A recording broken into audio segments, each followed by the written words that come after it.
नमस्कार। आज class 10th का फिर से हम एक टॉपिक लेके आपको समझाते हैं।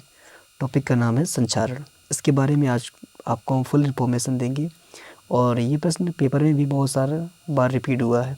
क्लास 10th में ये टॉपिक्स आता है, संचारण किसे कहते हैं, संचारण से बचने के 2 उपाय लिखिए या 3 उपाय लिखिए, या संचारण से सुरक्षा के 2 उपाय लिखिए। ऐसे प्रश्न आपको मिलेंगे पेपर में या मिलेगा।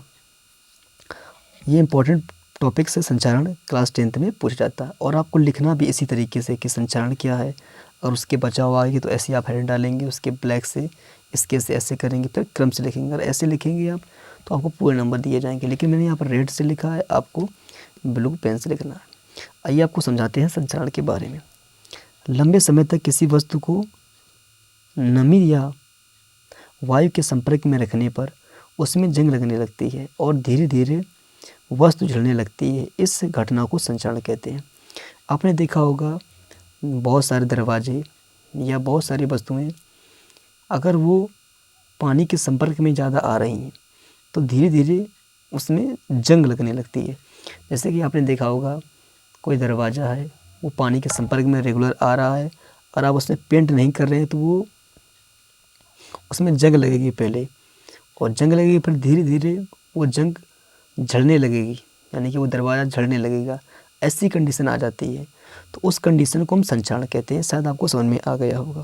फिर लिखा संचारण से बचने या संचारण से सुरक्षा या जंग से बचने के उपाय या जंग से बचाव कह सकते हैं। ठीक है, संचारण से सुरक्षा की निम्न विधियाँ होती हैं। आइए एक एक विधि के बारे में आपको हम फिल इन्फॉर्मेशन देते हैं। पहली विधि का नाम पेंटिंग करके या धातु की सतह पर पेंट करके। कुछ भी आप लिख सकते हैं, पेंटिंग करके भी लिख सकते हैं, धातु की सतह पर पेंट करके भी लिख सकते हैं। इस प्रक्रिया में लोहे की वस्तुओं पर पेंट किया जाता है ताकि संचारण या जंग ना लग सके। यानी कि अगर आप अपने दरवाजे पर पेंट कर रहे हैं तो आप संचारण से सुरक्षा प्राप्त कर रहे हैं। अगर आप पेंट नहीं करेंगे तो धीरे धीरे उसमें जंग लगने लगेगी, और जब जंग लगेगी तो धीरे धीरे दरवाज़ा आपका झड़ने लगेगा। इसलिए हम पेंटिंग करते हैं, पेंट करते हैं। फिर सेकंड हेडिंग है यशद लेपन। इस प्रक्रिया में लोहे की वस्तुओं पर जिंक धातु की परत चढ़ाई जाती है। आपने देखा होगा कि बहुत सारी वस्तुएं होती हैं जिसमें जिंक की परत चढ़ाई जाती है ताकि उसमें जंग न लग सके। आइए आपको बताते हैं तीसरी टॉपिक्स के बारे में। लिखा है मुक्त धातुओं की परत चढ़ाना। ये धातुएं ऐसी होती हैं इसमें कभी भी जंग नहीं लगती है। अगर इन धातुओं की आप परत चढ़वा ले रहे हो या उसका लेपन करवा ले रहे हो किसी भी वस्तु पर तो उस वस्तु पर कभी भी जंग नहीं लगेगी।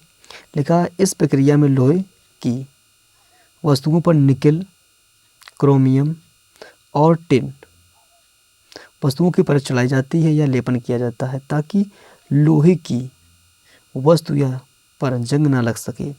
इन वस्तुओं पर कभी जंग नहीं लगती। कौन सी वस्तुएं, कौन सी इन धातुओं पर कभी जंग नहीं लगती? कौन सी धातुएं हैं? पहली धातु का नाम है निकेल, क्रोमियम और टिन। ये 3 ऐसी धातुएं हैं जिनमें कभी भी जंग नहीं लगती है। इन धातुओं का अगर आप प्रयोग किसी भी धातु के ऊपर कर रहे हैं, जैसे कि मान लो आपका गेट है, उस पर आपने सोचा कि कभी जंग ना लगे तो आप इस धातुओं की परत चढ़वा लीजिए या इसका लेपन करवा लीजिए, तो उस गेट पर आपके कभी भी जंग नहीं लगेगी। शायद इस टॉपिक के बारे में आपको समझ में आया होगा, संचारण के बारे में। फिर मिलते हैं नेक्स्ट टॉपिक में। Thank you for watching this video.